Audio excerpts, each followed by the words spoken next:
Why does Gen X start living for themselves? Have you ever noticed this? You used to be the one who said okay to everything, even when you didn't really want to. You explained yourself, just so no one misunderstood. You tried to keep everyone happy, tried not to disappoint anyone. But then, something shifted. You started to feel tired. You began saying no. No explanations, no apologies. You stopped trying to be liked. And suddenly, people said you changed. They thought you became selfish. But the truth is, something inside you is changing. And if you've ever felt this video is for you. Imagine this. You were always the first person people called for help. You said, okay, even when you were exhausted. You avoided conflict, even when you disagreed. People called you easygoing, reliable, always there when needed.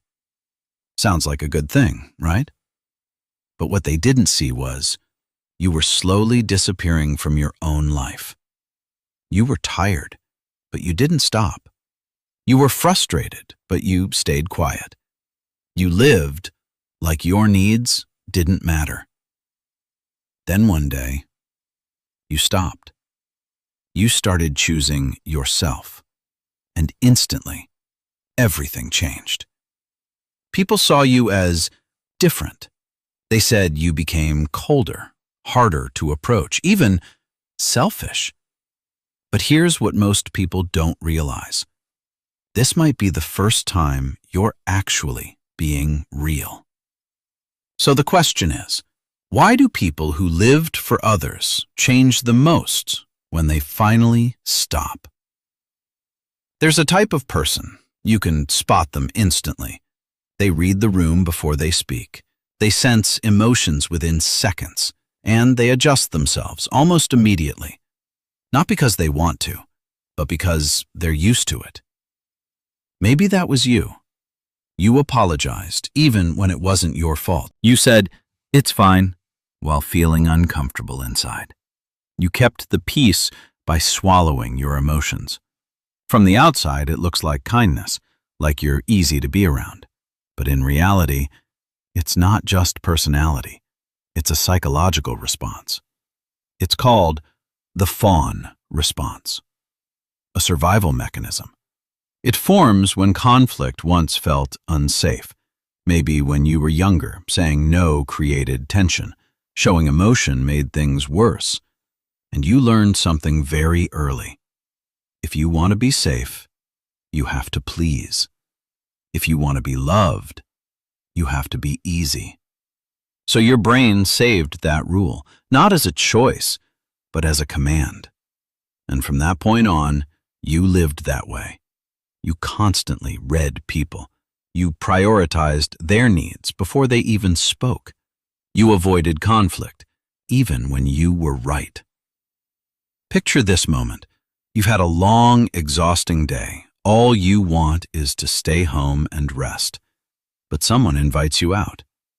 You pause for a second, not to ask what you want, but to imagine how they'll feel if you say no.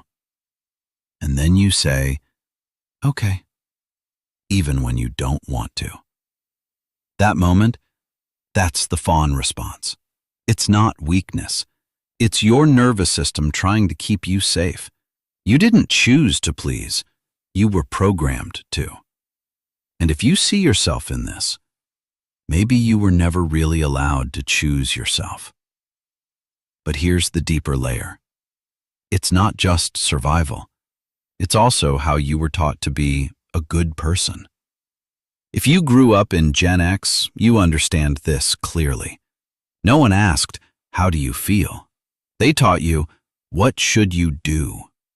Responsibility came before emotion. Stability mattered more than individuality, and disappointing others felt almost wrong.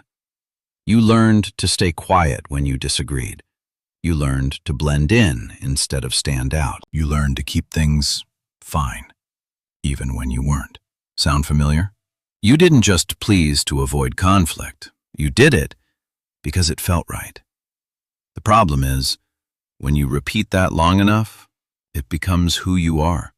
Not your true self, but a version shaped by others' expectations. You became dependable, responsible, the one who never causes trouble. But there's a silent cost.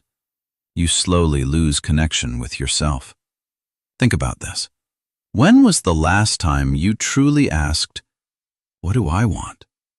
Not what you should do, not what's right, but what you actually want. For many people, that answer feels unclear. Not because they don't have desires, but because they're used to living for others. Your brain adapts to that. It learns fitting in equals safety. It rewards you when you're accepted and creates anxiety when you're different. So you keep going, keep adjusting, keep responding, until one day you realize you don't know who you are without pleasing others. And that's when everything begins to shift. People often think when someone starts saying no more, it means they've changed, they've become difficult, less caring, or selfish. But what most people don't see is this isn't change. It's burnout. Identity burnout. When you've lived too long for others, your brain starts pushing back. Not loudly, not dramatically, but clearly. You suddenly don't have the energy to please anymore. Things you used to tolerate now feel unbearable. Relationships that once felt normal now feel heavy. You begin to say no, not to hurt anyone, but because you can't keep hurting yourself. This is the breaking point, and it often comes suddenly. One day you wake up and you don't want to play that role anymore. Not the easy one, not the understanding one, not the sacrificing one. And here's the interesting part. From the outside, it looks like self-sabotage. You cut people off, you create distance, you choose yourself unapologetically. Others look at you and think, you're getting worse. But in reality, you're becoming more real. This isn't losing control. This is your nervous system rebalancing. After years of leaning too far one way, you're not becoming someone new. You're returning to who you were, the version that never got to live. And if you're in this phase, maybe for the first time in your life, you're not trying to be accepted anymore. You're learning to accept yourself. And you can see this shift most clearly in Gen X because they've lived long enough to notice the pattern. When you look back at the whole journey, it starts to make sense. You didn't suddenly change. You went through a long phase living for others. You learned to please, to stay safe. You learned to fit in, to be accepted. And you paid for it with yourself. That's why when you finally stop, it looks extreme, but really, it's balance returning. And this reveals something important. People who start living for themselves aren't selfish. They've just learned the cost of losing who they are. They no longer need approval to feel worthy. They trust their own feelings. They become emotionally independent, not cold, just grounded. And for the first time, they don't live to be loved. They live knowing they are enough. So if you notice someone lately, quieter, less explaining, no longer trying to please, don't rush to say they've changed. Don't assume they've become distant. Maybe this is the first time they've stopped performing. The first time they're not acting. And the first time they're living as their true self. Because in the end, pleasing others always has a cost.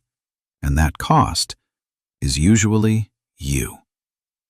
So the real question isn't, why did they change? It's, how much have you traded just to be accepted? And if one day you stop, will you even recognize yourself? If you resonate with this, subscribe, because maybe you're starting to understand yourself more than you think.